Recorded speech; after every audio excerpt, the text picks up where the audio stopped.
detail and from the start. So I am on the official web page for Skyrim-Together.com. Here you can see how many players are using the service right now. If you want to, you can use another one called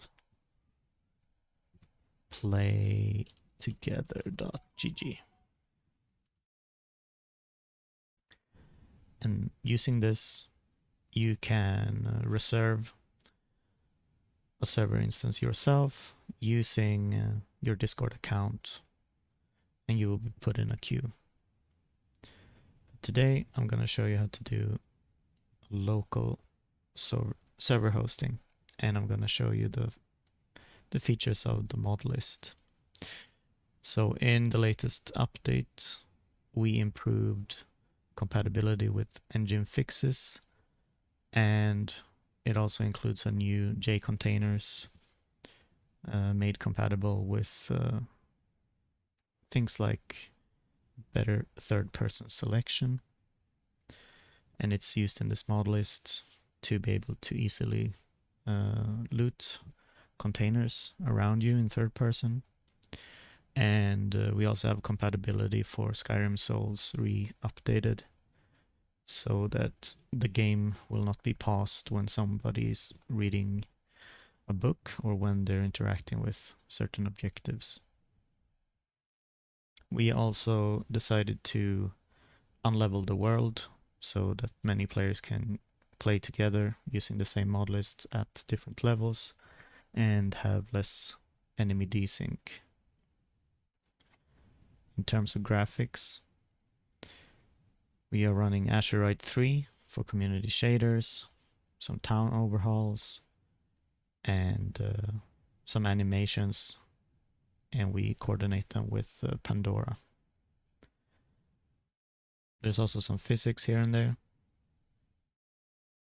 and there are overviews of these specific overhauls if you go to the respective mod pages.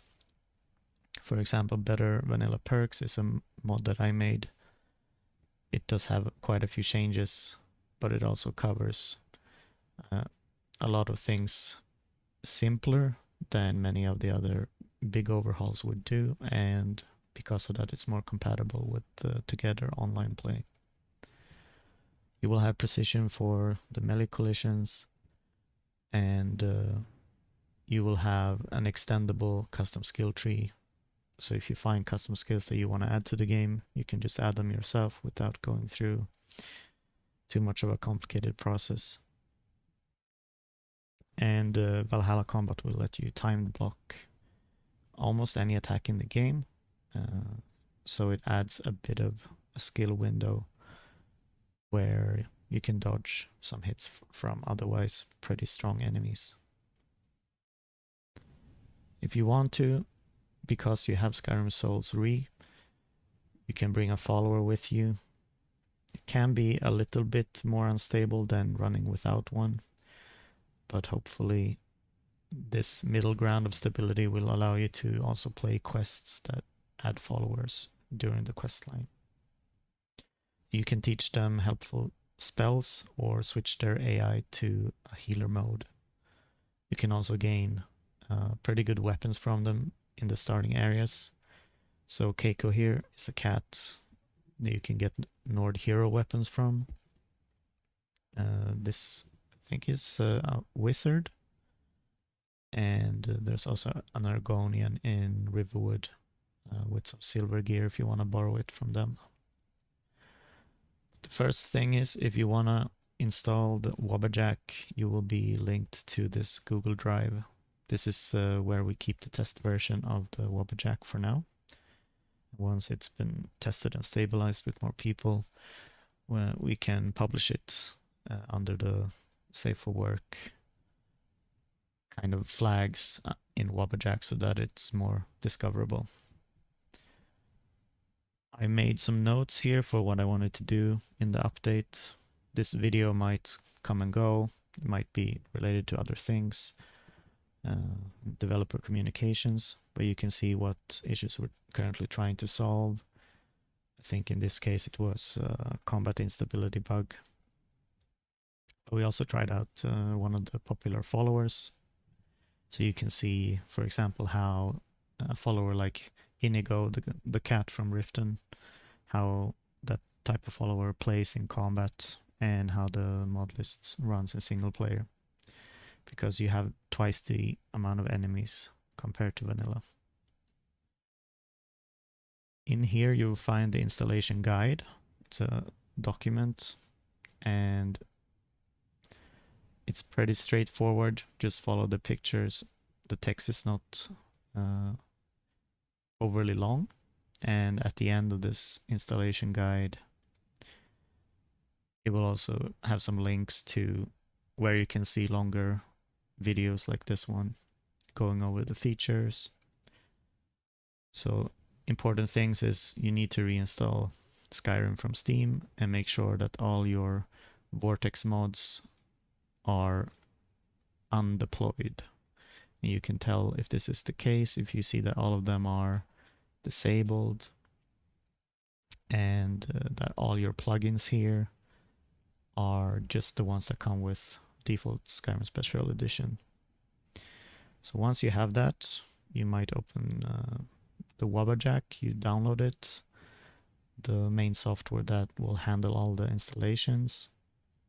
If you have Nexus Premium, it will be much less interaction from you. You will just click it once and it will download everything. But if you don't have that, you will need to click download slow on all of the mods, and it's about 800 mods in this list. So in order to install the mod list, you go to browse, and once the images have loaded here, you will be able to install it from disk. So here I downloaded it, the latest version from the Wabbajack here, and it is this file. You can also download Dindolod and the text gen if you want some more level of detail.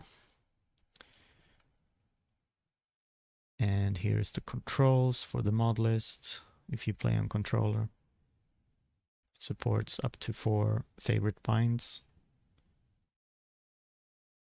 and some known bugs. You can see here, I will update this as we find more. But there are also known bugs from Skyrim Together in general, in vanilla, that may or may not apply to this mod list because this mod list tries to solve some of these. Okay, so let's check something else in the installation guide here. We expect that you have the Steam installation because all of the SKSE mods are referencing the 1170 version of Skyrim, and this is the Steam version. So to make it easier, we have went with a 16:9 preset that is compatible with things like FSR, and that will give you some default upscaling and frame generation to keep the gameplay running smoothly. Here you can see, once we have Wabbajack here, we can install from file, and we will pick a folder. So let's do that. I just click this one and click open, and it will ask you like, where do you want to put the installation folder, and that should not be in your game directory. It should be somewhere else. It can be on a different drive. For me, I put it on E, and my Skyrim is on G, and I may even have something else on another disk. Like you can put the downloads folder on another disk to keep them separate. So the main game files here without the downloads,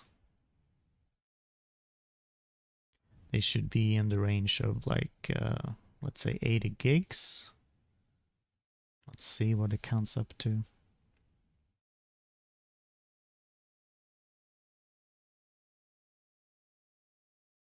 Okay, 89 gigs. And then the downloads folder, which you can put somewhere else, is around 60. So once you install it through Wabbajack, it will ask you to open the folder and it will put you here.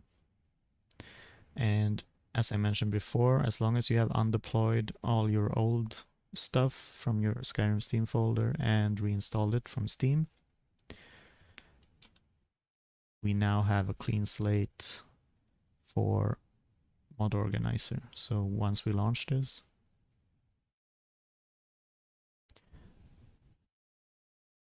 you will see that here are the default plugins, and down below is the required section, and there's also optional community shaders. So if your computer cannot run community shaders, if it crashes on startup for some reason, like you have a very old laptop you're trying to run this on, you can just uncheck this and try to run it again and see if that solves your problem.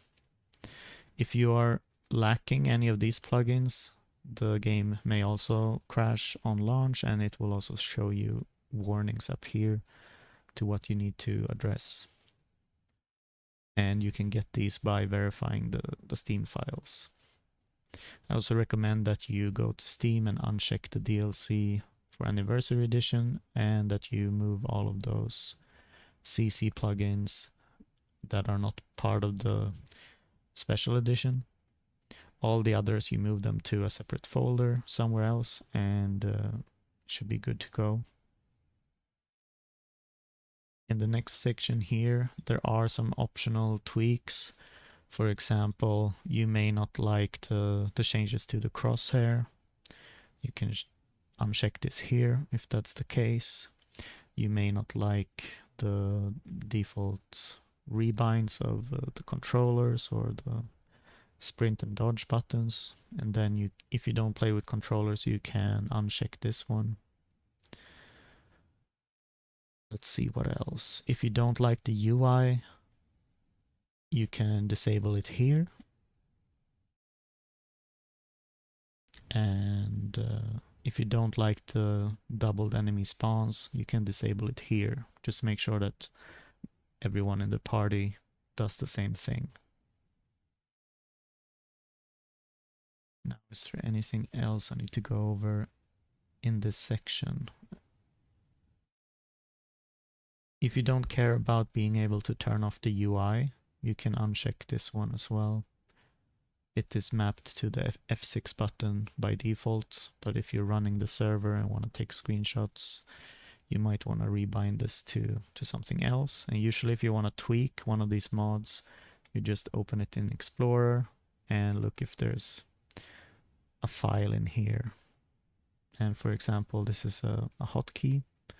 You can change this to something else. Just go to a search engine in your internet browser and search for Skyrim keyboard key codes.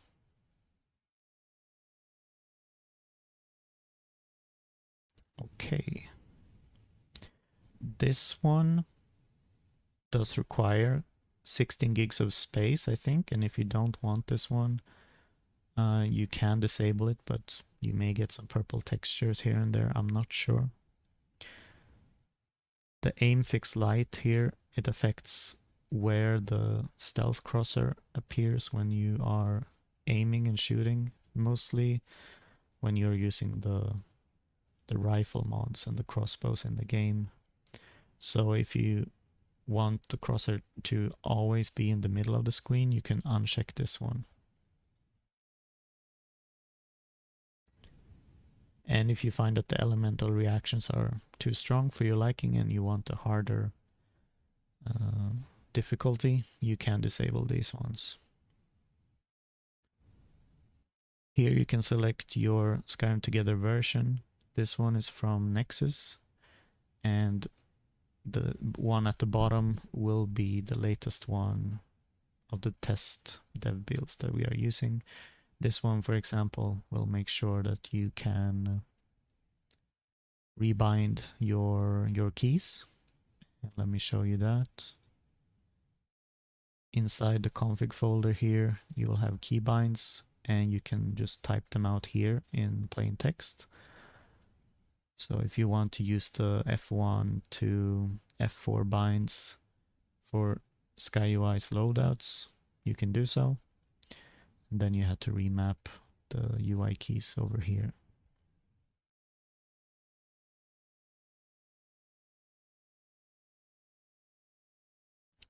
And then we do have some experiments here. It's mostly additional enchantments and custom skill trees.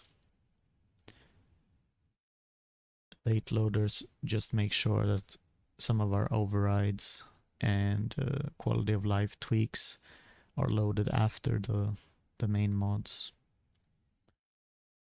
And then here is the new mods that I've been experimenting with lately, just to make sure we have survival compatibility for mage characters. So we're gonna try that today. These launchers here, they will handle, if you want to host your server yourself, you can select this one and run it. And if you just want to join someone else's server or launch a second client, you can use this one. What I gathered, the Pandora is already generated, but if you add additional animation mods, you may need to rerun Pandora again. It's pretty simple. You select it. The VFS of Mod Organizer will prepare everything and make a virtual folder, and you can do this without having Steam open in the background. And this can be good for if you don't want notifications from Steam ending up in your videos or whatever. It can also be used if you have family sharing in offline mode on one of your Steam computers and you want to launch the game anyway. So you just check all the boxes here and press the play button, and Pandora will put the new files in overwrite. Once everything is done, you should be able to launch the game. And let's see.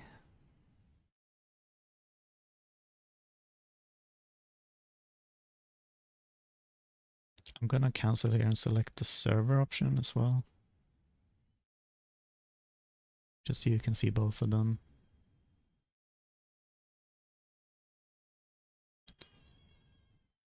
So this one is the server. You can see over here how many people are connected and the name of it.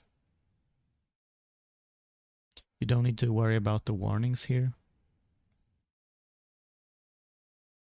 But if you see red arrows popping up as you play, could be a good idea to report them to the developer. And there's a feedback channel called development feedback in the Skyrim Together Discord, where you can put bug reports if you're not confident in putting them on GitHub, for example.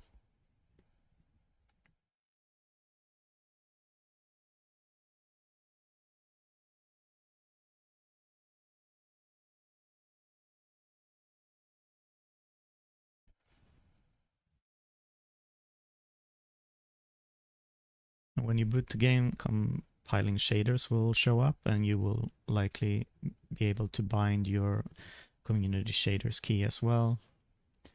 And here you can toggle your settings. Maybe you want to reduce the sharpness of community shaders and FSR, you can do it here. If you need more frame rate, you can enable the frame generation or switch this to DLSS if you like. If you want to see the stats of how the frame rate is running, you just press, I think it is F10, and then you can see here that when you are in the menu, there's no frame gen going on. You can see your VRAM usage. If you have a card with, let's say, 6 gigabytes, you might want to keep track of this, but the modlist is made for 8 gigabyte cards. And some other hotkeys to keep in mind is F6 if you're playing locally and have the server up, it will connect you or hide the UI at the same time.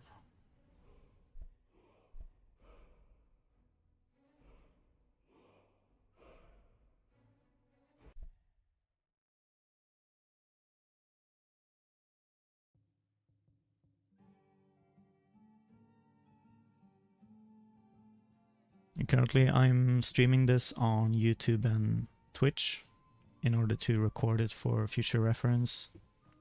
We're gonna see if the survival mods are working online this time.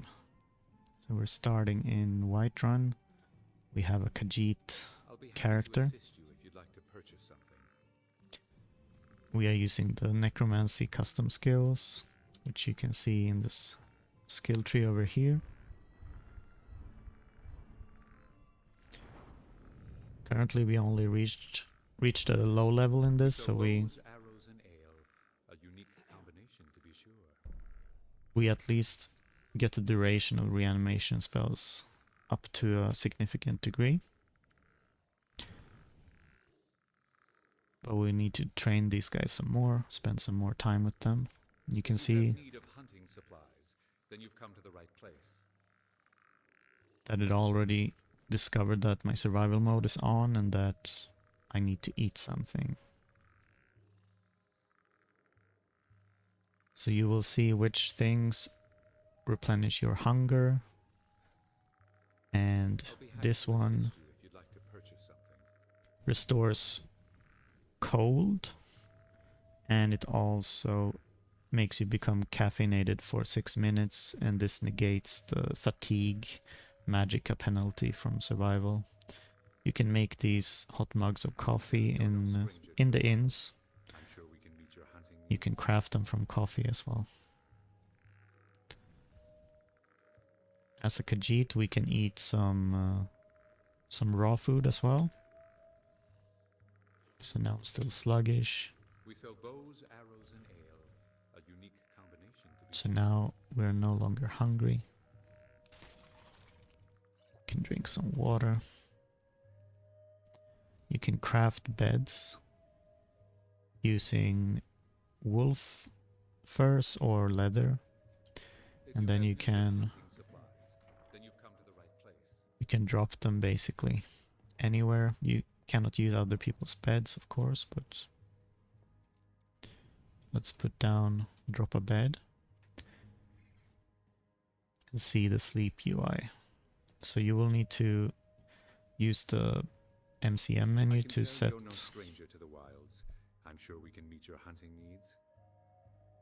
set the go to bed hotkey over here. If you want, you can choose a sleepwear setup. So you can sleep for as many hours as you like.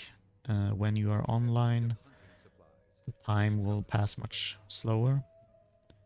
But if I sleep 1 hour offline, it will be 9:30 PM. You can see it in the bottom right corner. Over here. I can tell you're no stranger to the wilds. I'm sure we can meet your hunting needs. And this here is the connecting UI for Skyrim Together. You can select text size and chat with other players, and you can connect to localhost, and you can connect to public servers as well of the matching version.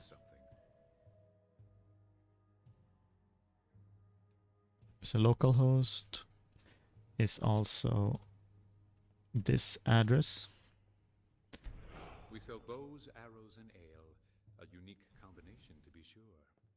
And then you will go to the player manager and make a party. And now when we sleep, it's going to work differently. So if you need to go take a break, have something, drink a glass of water, or go to the bathroom, or take a phone call, you can put this sleeping menu on anytime with the droppable bed, and you can see that it will progress time at the same speed as everyone else playing on the server. And hopefully this won't disturb the flow, but you can also use it as an opportunity to guard the other players who need to rest.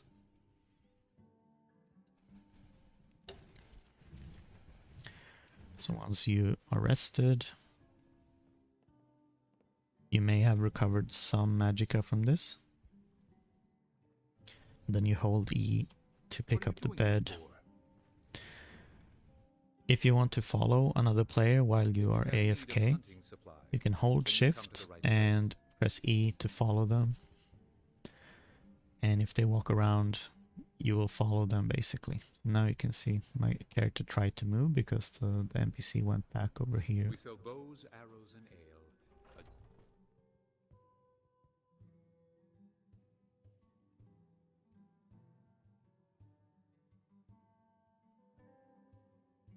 So with the survival fatigue systems, I will be able to cast some of the spells now that I have 115 magicka. And if I don't pay attention to the tiredness, I will lose the ability to cast some other spells. So let's see what we got. We have a soul trap spell, which I can only cast above 94 magicka, and then I have a frost horse and an auto casting alteration spell when I enter combat. You can map this to things like destruction cloaks. You can map this to summon a bound weapon. You can map this to casting iron flesh for free. Or even something like a regenerating health spell from the restoration tree. So it's super useful. You can buy it at the general store in Riften, where you pick up the Golden Claw. You can use this horse even inside the city. If you have bound something like a walk key, I think the default is control. You can go slowly, show off your horse.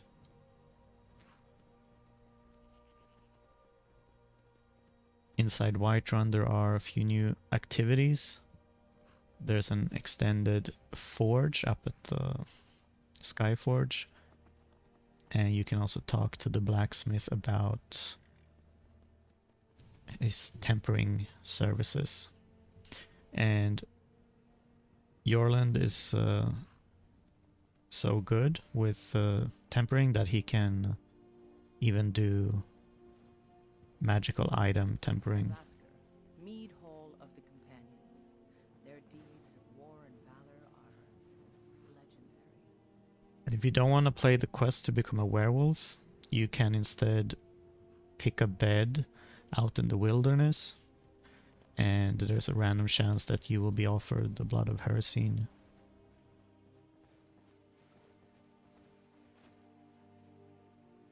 If you have your weapons put away, you can also climb, and you can mantle lower ledges like this, even if you have your weapons drawn.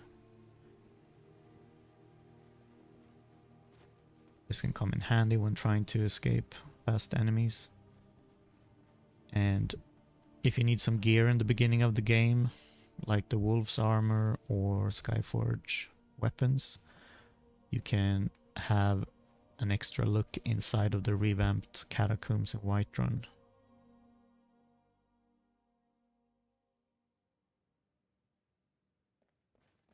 So I will leave it up to you to explore in here.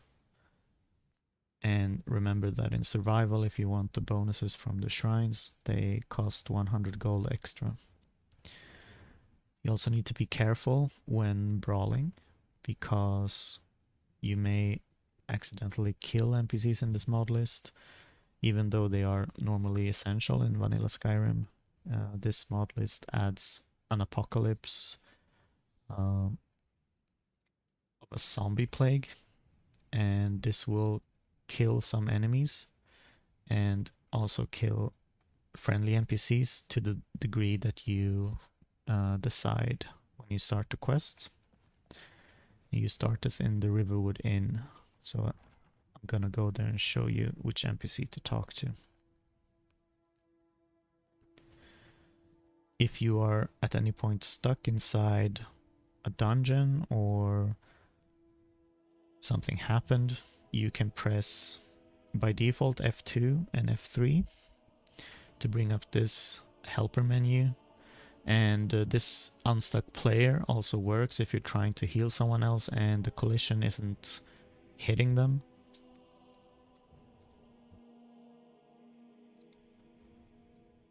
So you can use this when using the heal other or healing hand spell, for example.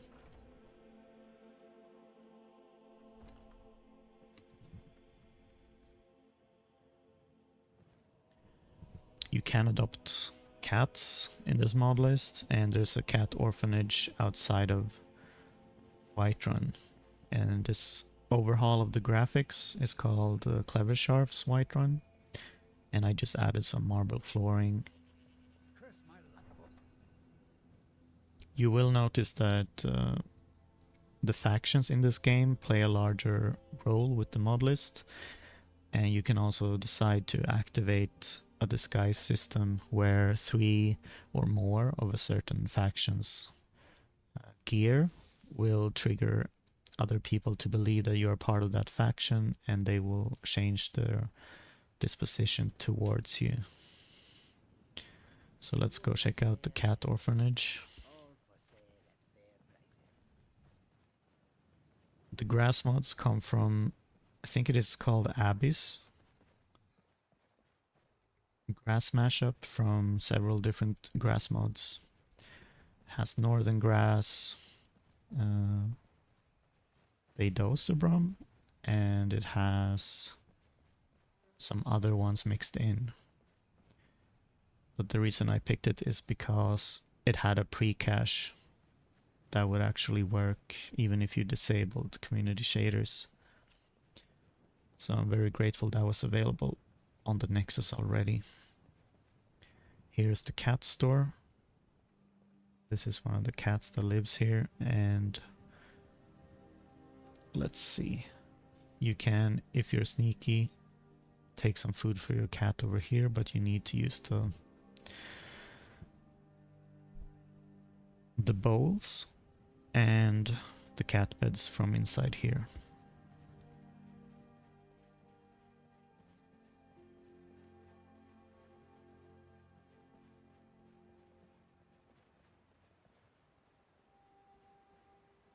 There are some new additions to the vista here, floating islands.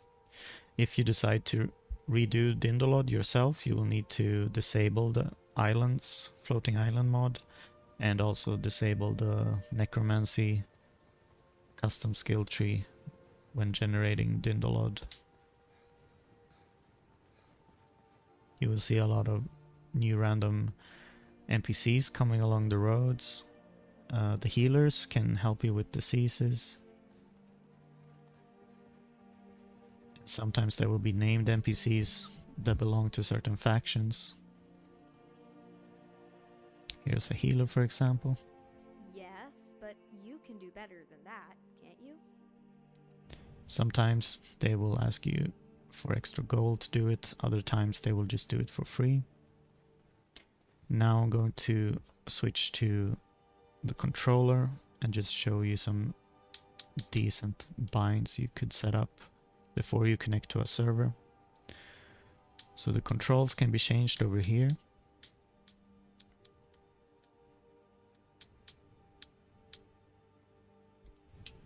And the mod configuration menu that could be important for controllers would be Sky UI. And it is important here that you change the switch tab key to the left stick click. And then on the ultimate dodge mod, just choose the gamepad compatibility and sneak style 2. And this allows you to sneak and unsneak when you're stationary, and then you can dodge when you are moving with any weapons out.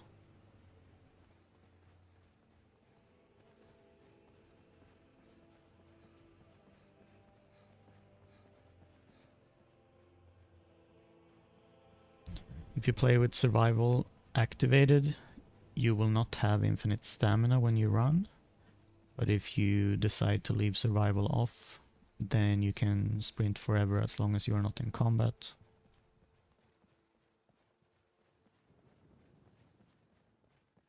And in Riverwood here, there are new additions to keep an eye out for. There will be an Argonian with a silver sword that you can recruit. Greetings, honored friend. He is not the most adept in all the skills, but still useful.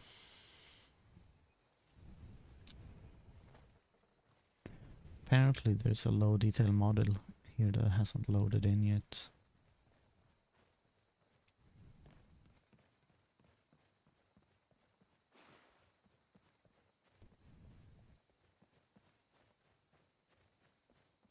For the Riverwood Manor here, there's a quest line and there's also a steed stone. Let's see what happens if we make a save and load.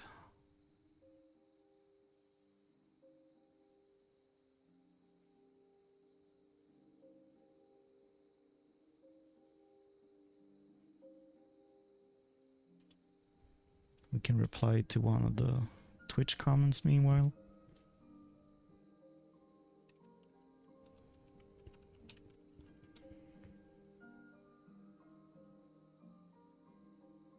So if you were to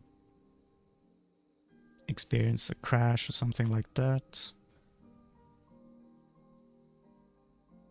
let me show you how that would result in a crash log usually. Then you would go to My Games, Skyrim Special Edition, and SKSE.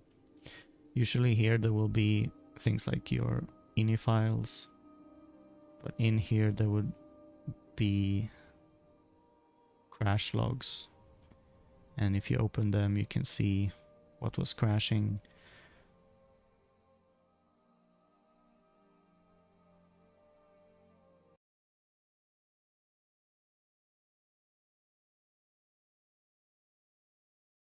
So let's see if anything ended up here now. No.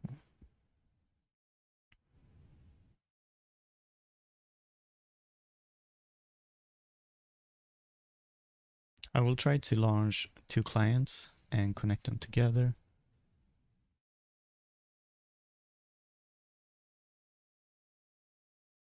And unlocking the MO2 can make it a little bit uncertain.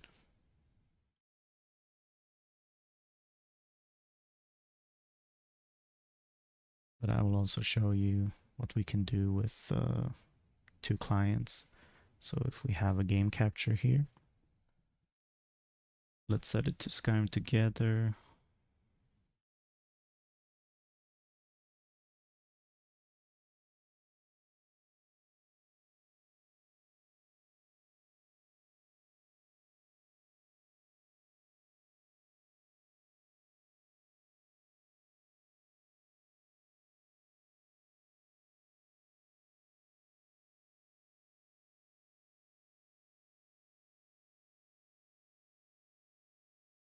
You can see that I have 1 client window and 1 display capture. So the game capture in OBS will capture the first game window named Skyrim Together, and the display capture, if you decide to play on the second launched client, it will show the other perspective. So this can be useful for testing if you make your own mod list, or you just want to see how your character looks to someone else using the same mods.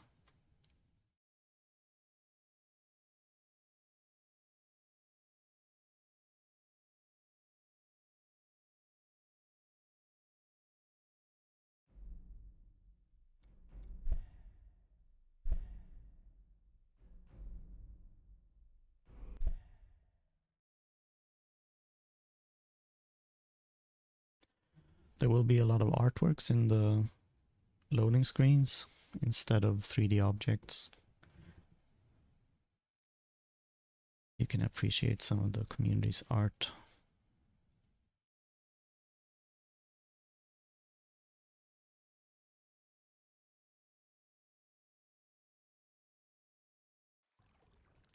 I decided not to change the music because the original soundtrack is just perfect as it is.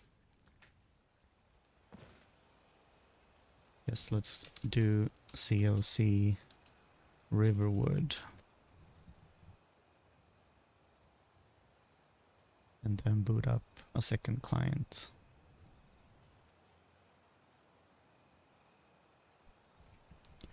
So you can see the original game is still running, and I can unlock MO2.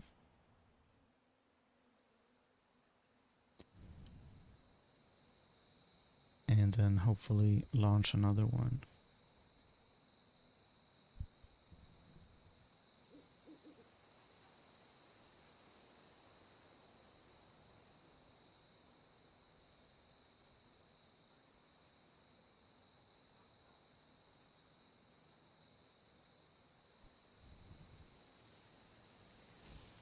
While we are waiting, we can check out if the bridge got fixed.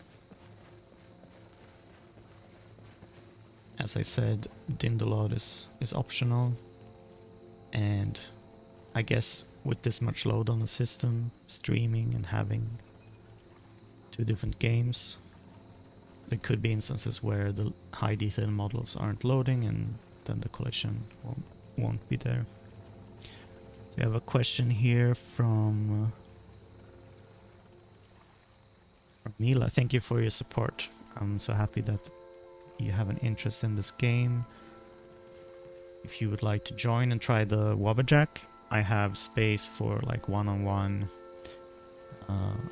just tutoring if you want to help either record gameplay of it with your friends. I can teach you some of that, or I can help you get the modlist installed if you have any questions.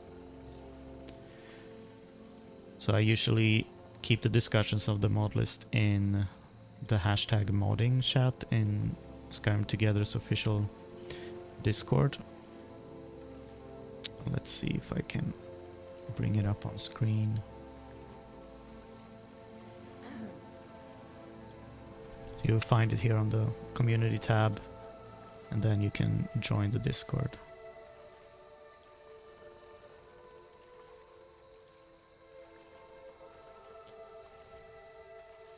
So now we should have a second player arriving soon.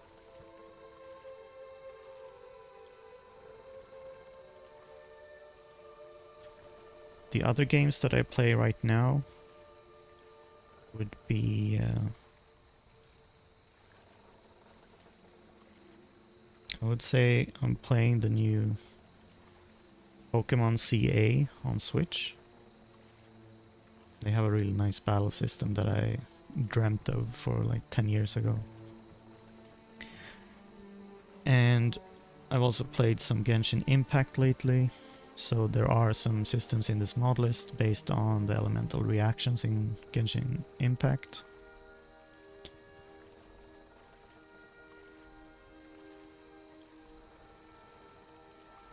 And other than that, I've been off and on playing some other game I had in my backlog, but I forgot the name of it now.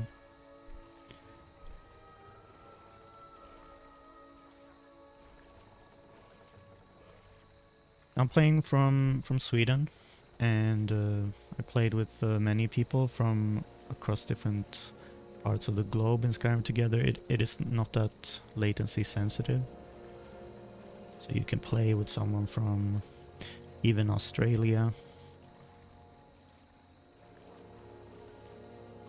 And it should be working quite okay still.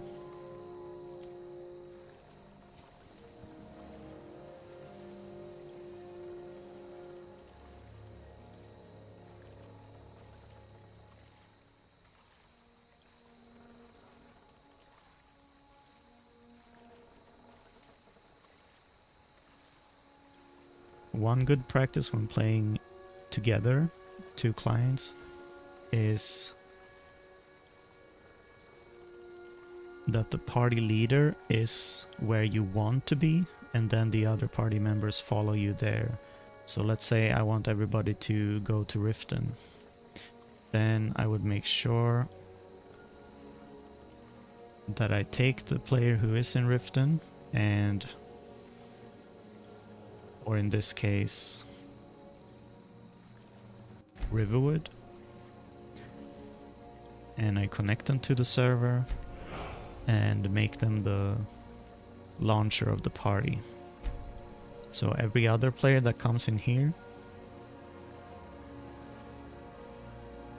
will automatically join the party.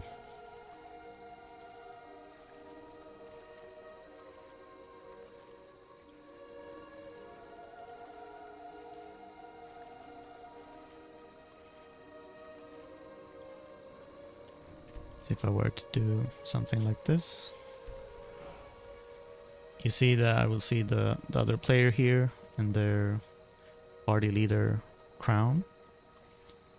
And then I can teleport to them.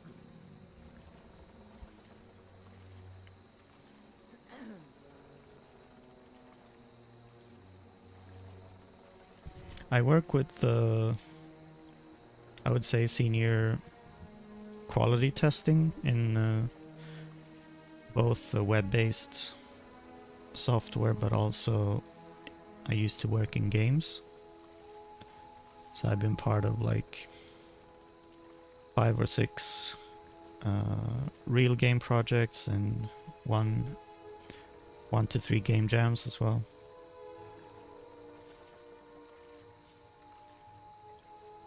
So now we teleported to the other player. The computer is screaming for resources. If I want to, I can follow this player.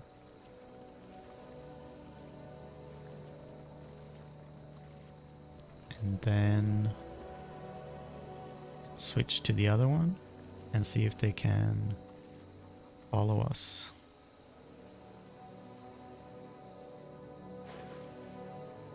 So they can only follow on the ground where there is a nav mesh, but in most cases that will be enough. They will try to catch up to you.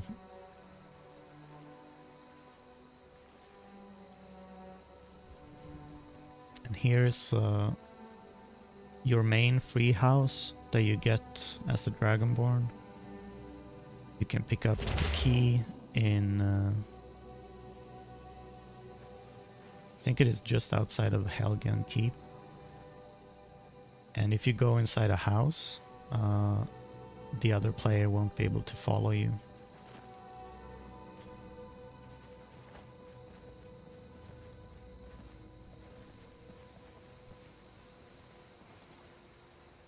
So let's show this from the other perspective.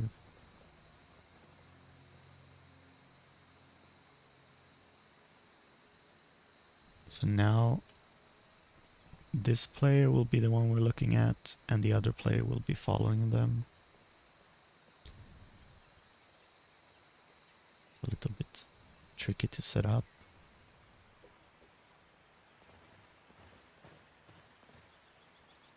We can even do this in first person.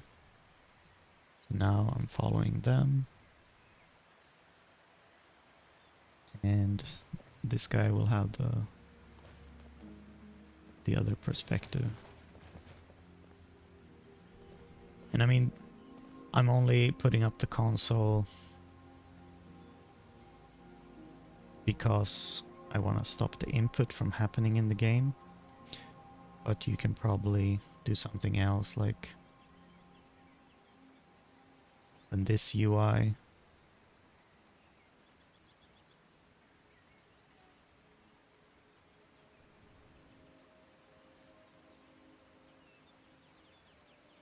And then let's see if that works.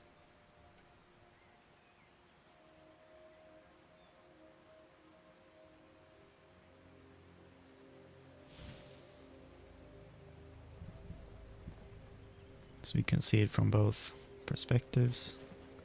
And they're following us.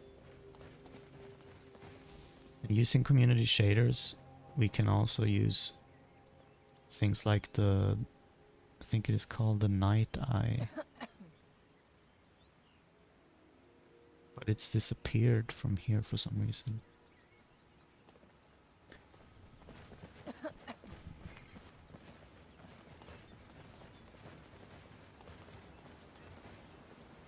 I'm gonna try to not do this for too long on 2 clients because the frame rate is not gonna look too good.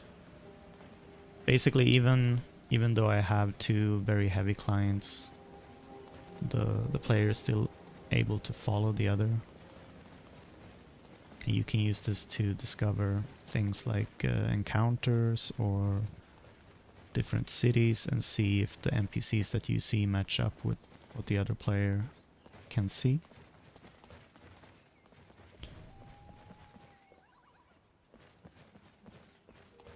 Let's see what happens if we get into some combat here. So I want to have the horse fight with us. Now they're all angry. So we can auto lock on certain targets. You will have auto potions during combat if you go low on stamina or go low on health. You can even get things like boomerangs, throwing knives, new weapons, new armors.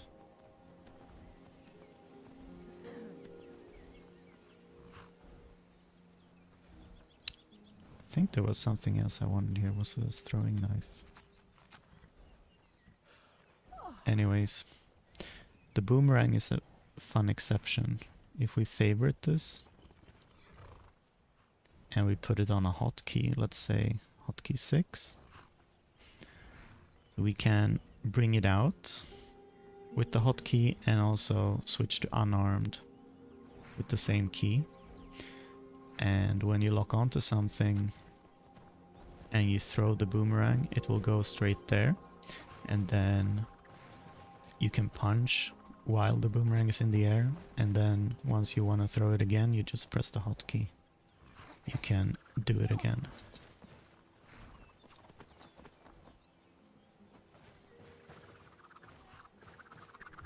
So yes, I'm reading chats a little bit slow, sorry about that, but if you have a community server with lots of streamers and you would like to play with them, I'm happy to set up like a little workshop if you want to try something like this. You can also try Skyrim Together without the mods and just have a simpler experience, and I'll be happy to help with that as well if you find it would be a fun event.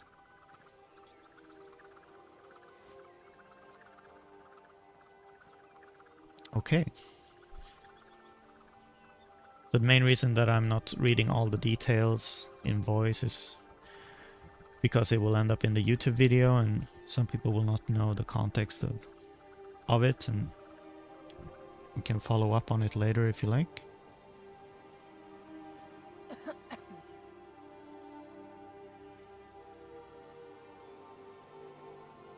And here with the sky shards, you can configure how it works if you want to enable map markers and teleports for them, or if you want to simplify the quest system so that it doesn't spam as much text.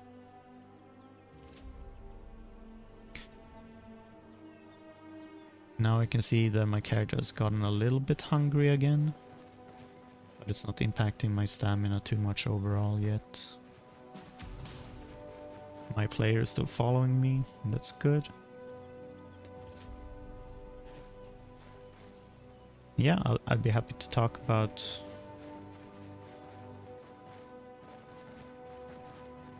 your community of streamers and things like that. I don't know exactly how long I want to make this video, but I'm just gonna show the starting area and try to teleport to some other places to show the graphics. So we could leave this guy near this place, and we could go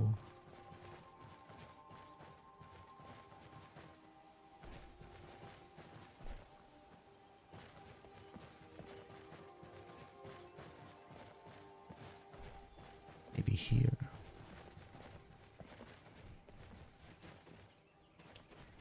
So the party leader can go first to other places and do some errands, and then the other players can teleport and follow them there. But it can become unstable if one of the party members teleports away, and then the party leader has to join them after, because it will trigger a resync of all the NPCs in the area. And this is also something that can become a problem if you play with several parties on the same server. And we've seen many people trying this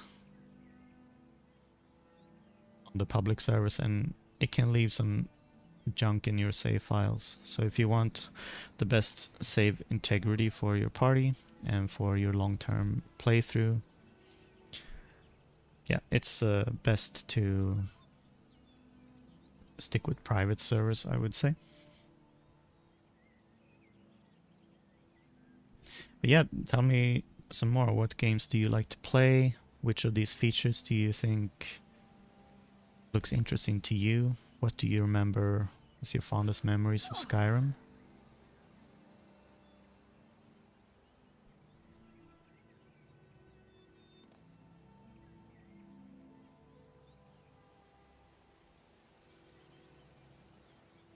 I think I want to try to go to Morthal and show that off.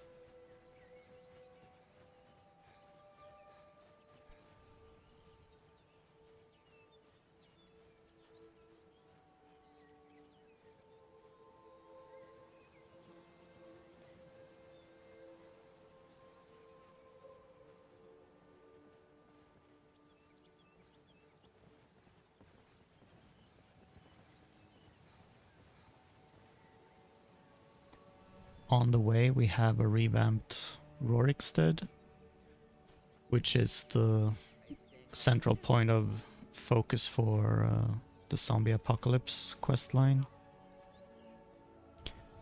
You will have the factions here fighting each other. So this is the Whiterun Guards. It could be fighting a Stormcloak soldier, for example.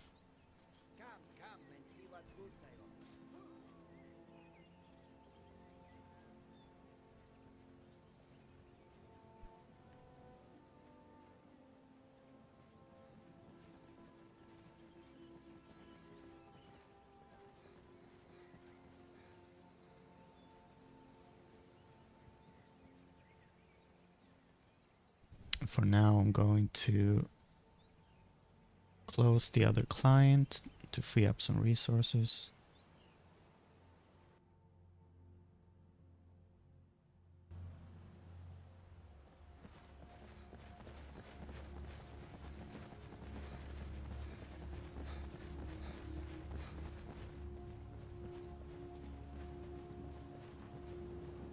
You can harvest ingredients from things like mammoth skeletons for some easy money.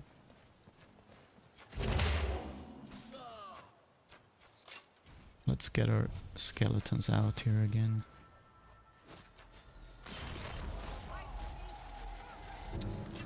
The free necromancy spells, they take a little bit longer to cast.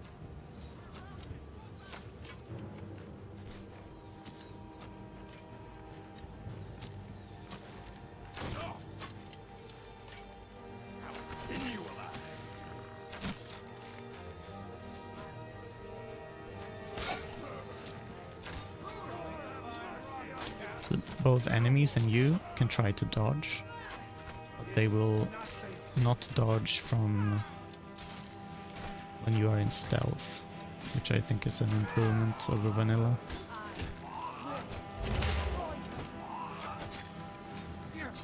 Well, that's taken care of.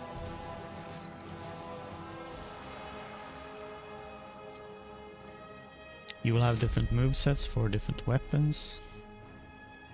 Let me show you some examples here of the sword movesets. Here you will have some daggers and different animations in first person. Here's the war axe one. And if you equip a shield, and I think it is a mace, then you will use a special moveset that's more deliberate. Of course, you also have dual wield movesets. Who is this? You can try to rob NPCs, or Think you can steal from me? you can use this to trade with other players as well, once you get higher speech. I don't think I got a bounty, so I'll just leave her alone. Would be cool to have a Dawnguard axe though. Let's try sneak attack. She's level 28. Oh, this is an opportunity to show off the death system.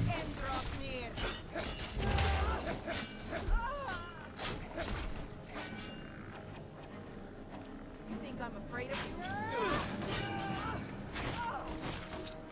Let's try a time block as well. Oh, she's a mage. You can have PvP on in the game as well.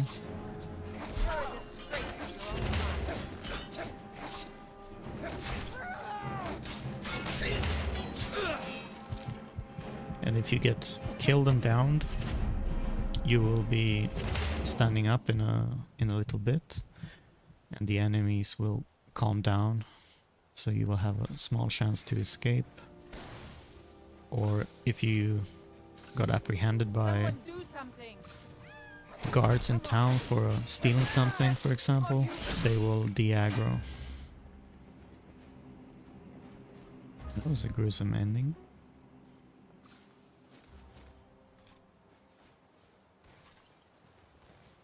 Is someone there?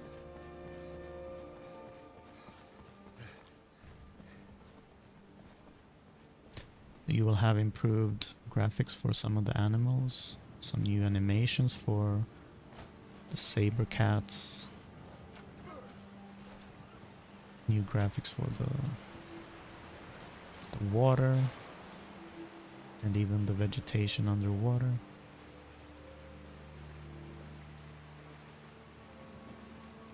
I'm thinking this is a hostile bandit outpost. I should go around it. You can fight in combat as well. Let's say we equip a dagger underwater.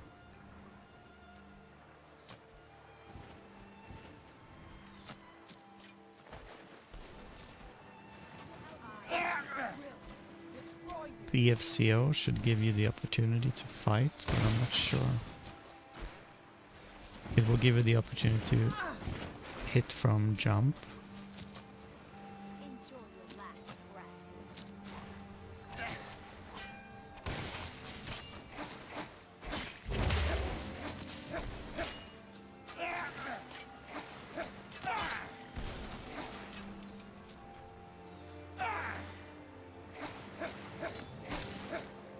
But if you need to constantly fight small enemies, you should also consider playing one of the shorter races.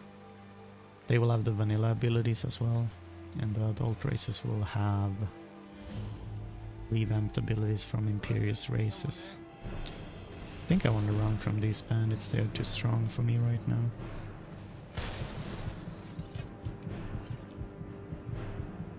Case in point. I will disable the extra game capture there to get back to full screen.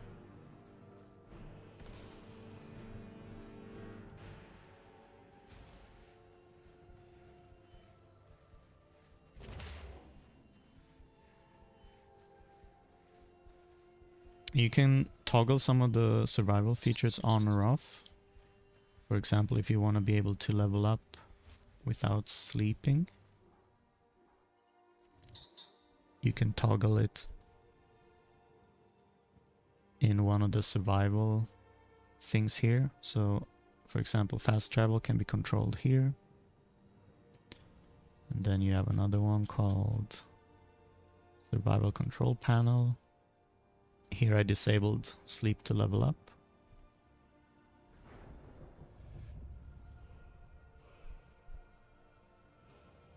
And the perk overhaul here, you can see it modifies a lot of the perks.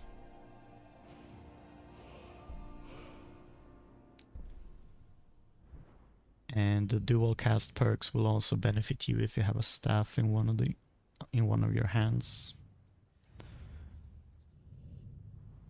For smithing, there's a lot more improvements and lower skill requirements for dwarven and orcish smithing in particular.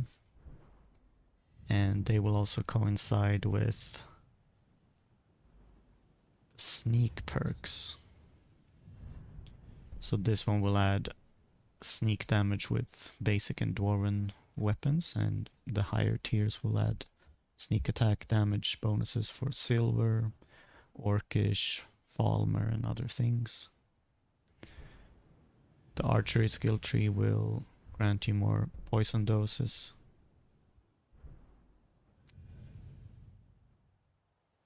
And the flurry perk here will benefit even two-handed weapons.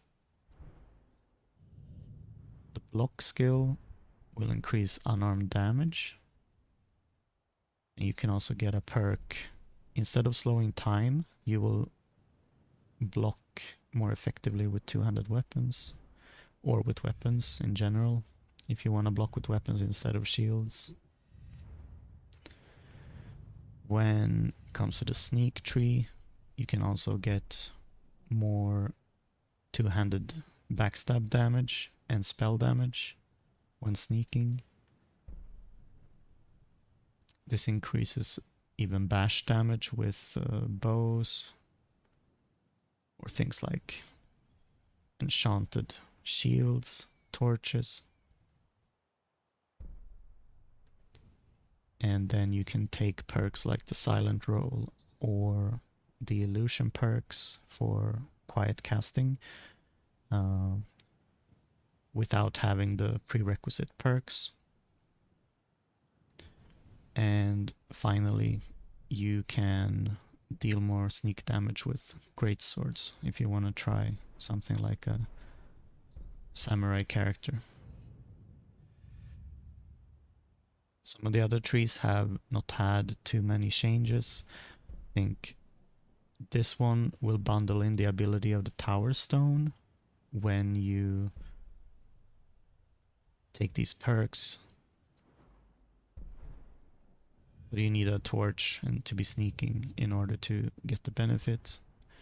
This one will stack with your recovery chance of arrows. For the speech, you get new abilities, like the ability to have one extra conjuration, gain double skill points from books, or a new ability that otherwise requires you to have a dwarven helmet equipped. Here you can activate the disguise system. And here's a specific quest-related perk where you can use the Dragonborn Dwarven Blackbow. Or if it is... no, it's a glass bow. The bow of the stag, and you can basically get a lot of absorbed magic if you use that bow before you take the perk. Some of the perks will also give you abilities that otherwise are locked to races. So Intimidation will give you Battle Cry from the Nords. And if we go to the Alchemy tree, this will allow you to trade potions, improve your Falmer melee weapon, poison charges, and you can gain water breathing abilities.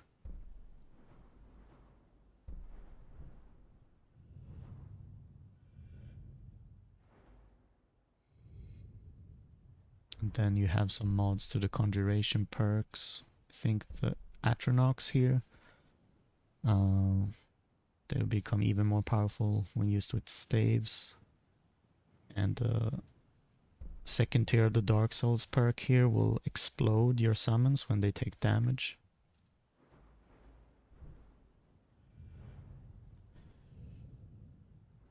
I've also revamped the restoration perks, so this one will also let you recover more stamina. And this one will affect all restoration spells and not only the healing ones. And Necromage has been buffed from 25 to 30%, so you can use it on level 50 characters to reanimate them. The alteration skill tree here has also been revamped to give you additional passive resistances.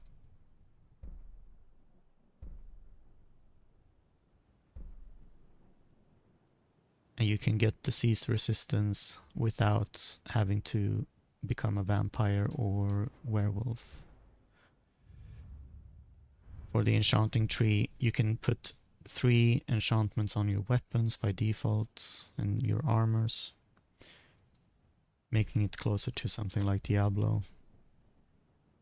I don't remember if this extra effect thing adds one more or if it lowers it to 2, but you can basically ignore this one unless you want to find out. So, oh shit. The bears here can be quite dangerous. But if you manage to get bear claws from them in a Daedric Heart, you can essentially double your unarmed punching damage with attaching claws to your nails.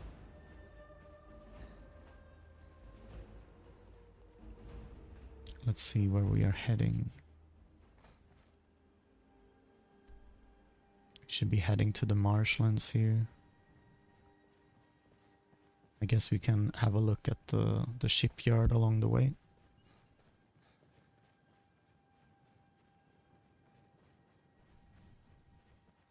Here's some example of the grass. It will move around when you walk through it.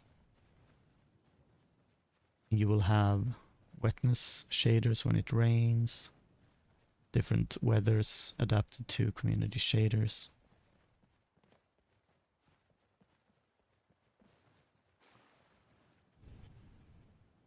Let's see, this is how underwater looks. If you don't have a physics cape on, it looks better.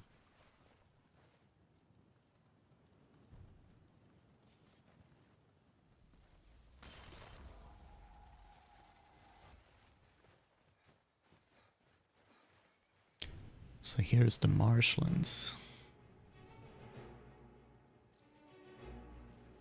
After you reach a certain level, there will also be swamp skeletons that spawn here.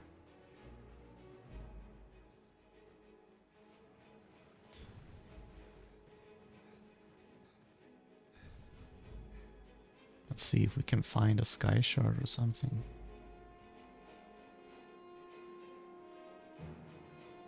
So this is Solitude. Here are some of the graveyard meshes.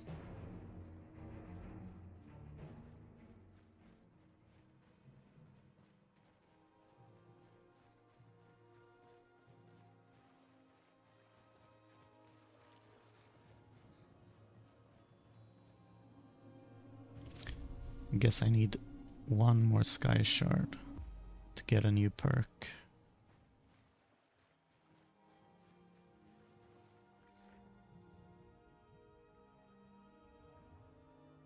I can see that the tiredness from survival is starting to kick in. My reserved magicka has lowered.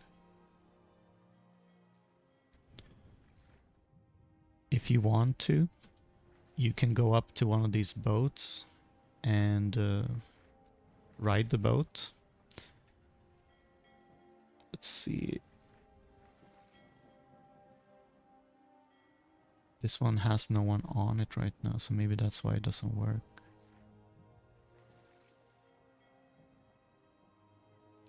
It can be a good break from the slaughterfish.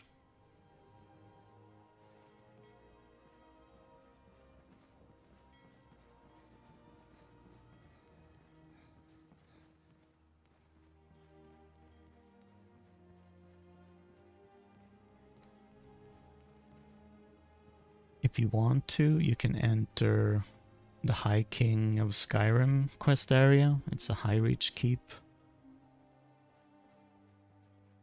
I haven't gotten that far in the quest line yet, so there's no use to show it right now. But we can show the Solitude's Weaver Lane. So when you approach Solitude, there will be some extra NPCs around here.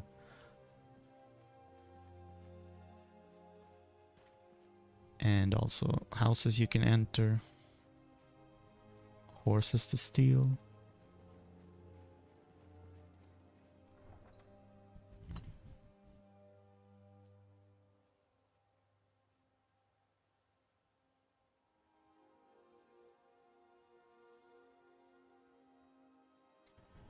I'm gonna wrap up this stream soon, but if you have any questions about running Skyrim Together or installing the Wabbajack, you can contact me on the Skyrim Together Discord. I'm mostly active in the modding chat there.